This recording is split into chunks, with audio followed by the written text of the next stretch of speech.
황소, 흰소, 길 떠나는 가족, 물고기와 노는 새 아이.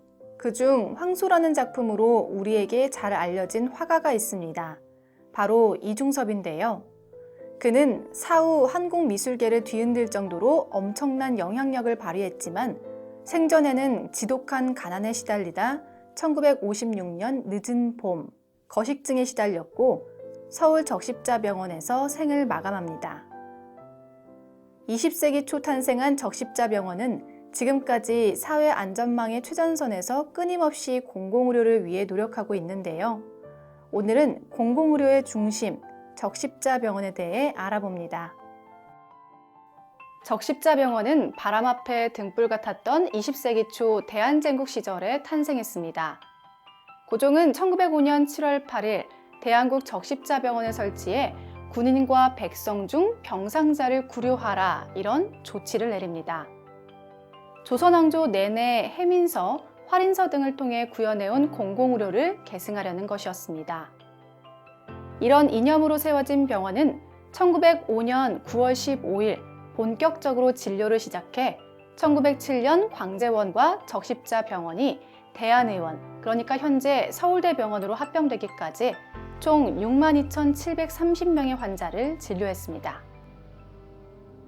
일제강점기와 한국전쟁 시절 적십자병원은 폐지와 부활이라는 시련을 겪어야 했습니다.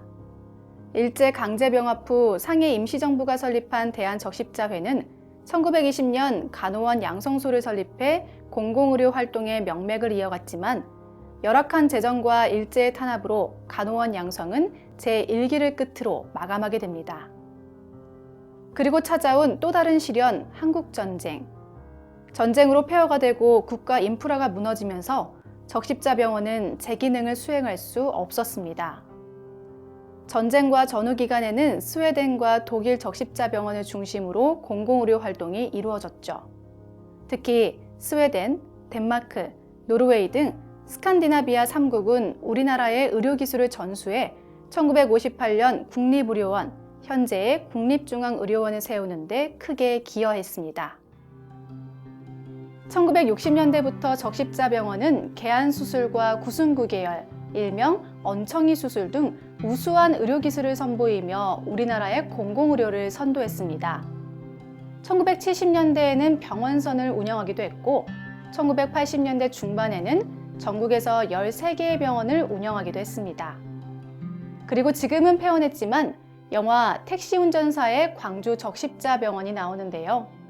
당시 적십자병원의 위상과 활약상을 영화를 통해 확인할 수 있습니다.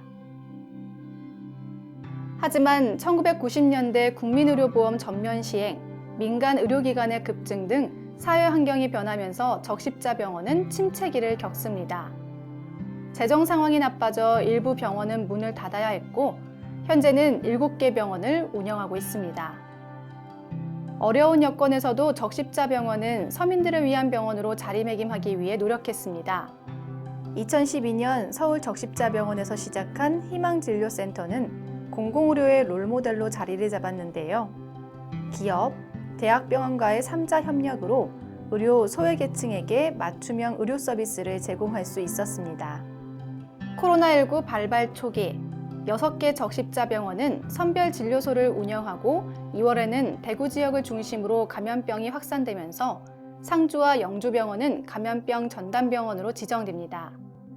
이후 3월 3일 통영병원이, 4월 6일 서울병원이 각각 전담병원으로 지정되면서 코로나19의 최전선에서 활동하게 됩니다.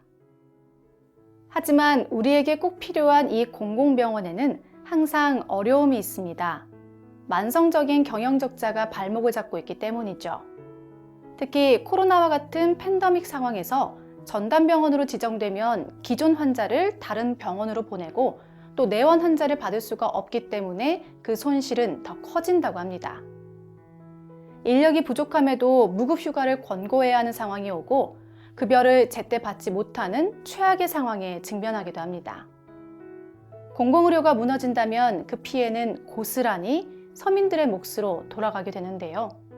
공공의료가 반드시 필요한 이유입니다. 서민들을 위해서라도 정부의 적극적인 관심과 도움이 필요해 보입니다.